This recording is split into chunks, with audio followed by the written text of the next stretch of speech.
99% of people are not willing to do what it takes to make their dreams come true. The Marines have a saying, everybody wants to go to heaven, but nobody wants to die. The center of bringing any dream into fruition is self-discipline. You know, something as simple as food and eating. It's not about your body as much as it is about your mind. It's getting command of your mind to be able to choose actions that are in your own best interest. Every day we are choosing that's not in our own best interest. So if the world is attacking you and the world wants to fight you and the world's trying to hold you down, so you're gonna kick yourself in the balls? So you're gonna stop yourself from getting what you dream. And I think the word discipline has kind of gotten a bad name. We think about it in terms of punishment. I'm not talking about discipline in that way. I'm talking about discipline in the sense that you forego immediate pleasure for the exchange of long-term self-respect. I believe that self-discipline is the definition of self-love. That when you say that you love yourself, that means that you have behavior towards yourself that is loving. Self-discipline is the center of all material success. You cannot win the war against the world if you can't win the war against your own mind.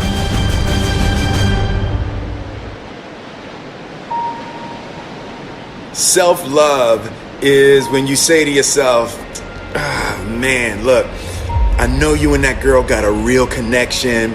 I know y'all vibe, but that's your girl's cousin. So I love you too much to let you do that. It's like you say to yourself, hey man, look, I know you want to eat that pizza and it'll be really good, you know, but I can't let you eat that, man, because if you eat that pizza, you're going to feel like shit, you know, and I love you too much to let you eat that.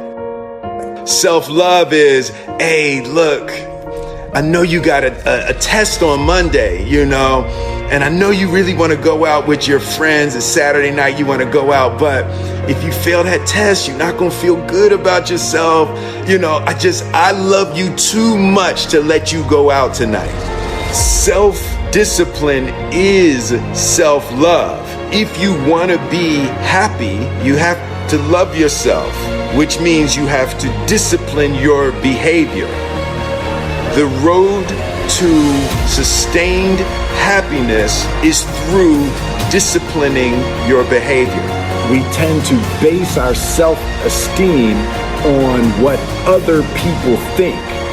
And that's not really self-esteem. Self-esteem is supposed to be how we feel about ourselves. And I was just saying how dangerous it is to allow other people to determine how you're going to feel about you.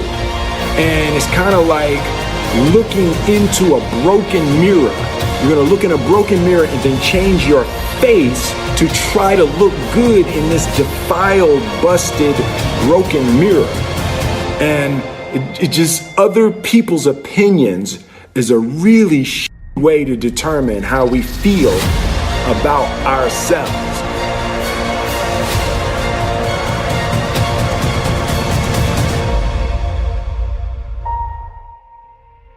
It don't matter whose fault it is that something is broken if it's your responsibility to fix it. For example, it's not somebody's fault if their father was an abusive alcoholic, but it's for damn sure their responsibility to figure out how they're going to deal with those traumas and try to make a life out of it. It's not your fault if your partner cheated and ruined your marriage, but it is for damn sure your responsibility to figure out how to take that pain and how to overcome that and build a happy life for yourself. Fault and responsibility do not go together. It sucks, but they don't. When something is somebody's fault, We want them to suffer. We want them punished. We want them to pay. And we want it to be their responsibility to fix it. But that's not how it works, especially when it's your heart. Your heart, your life, your happiness is your responsibility and your responsibility alone. As long as we're pointing the finger and stuck in whose fault something is, we're jammed and trapped into victim mode. When you're in victim mode, you're stuck in suffering. The road to power is in taking responsibility. Your heart, your life, your happiness is your responsibility and your responsibility alone. You can make a person smile, you can make a person feel good, you can make a person laugh, but whether or not a person is happy is deeply and totally and utterly out of your control.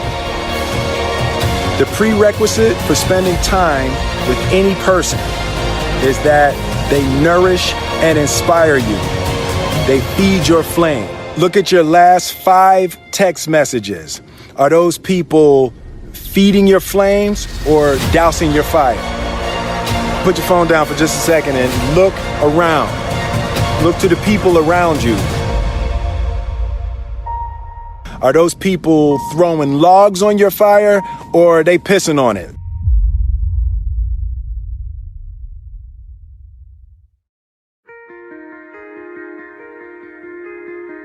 I want my life, I want my work, my family, I want it to mean something. And it's like, if you are not making someone else's life better, then you're wasting your time. The separation of talent and skill is one of the greatest misunderstood concepts for people who are trying to excel, who have dreams that want to do things. Talent you have naturally. Skill is only developed by hours and hours and hours of beating on your craft. You don't try to build a wall. You don't set out to build a wall. You don't say, I'm going to build the biggest, baddest, greatest wall that's ever been built. You don't start there. You say, I'm going to lay this brick as perfectly as a brick can be laid. There will not be one brick on the face of the earth that's going to be laid better than this brick that I'm going to lay in this next 10 minutes. And you do that every single day. And soon you have a wall. And soon you have a wall.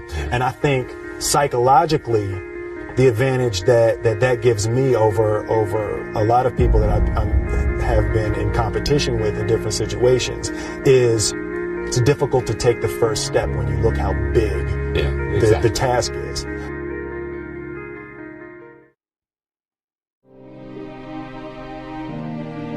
The definition of who I am is very clear to me, and it also redefines who I want to be. In that I know for a fact that I'm stronger than I thought I was. You know, you can't help but ask yourself the question, what would I do if I was in Muhammad Ali's shoes? I'm motivated by fear. I hate being scared to do something. And I think what developed in my early days was the attitude that I started attacking things that I was scared of. Why were you scared in your bed the night before? What do you need that fear for? Just don't go. Why are you scared in your bed 16 hours before you jump? Why are you scared in the car? Why could you not enjoy breakfast? Fear is fear of what? You're nowhere even near the airplane. Everything up to the stepping out, there's actually no reason to be scared. It only just ruins your day. You don't have to jump. And then in that moment, all of a sudden, where you should be terrified is the most blissful experience of your life. And God placed the best things in life on the other side of terror.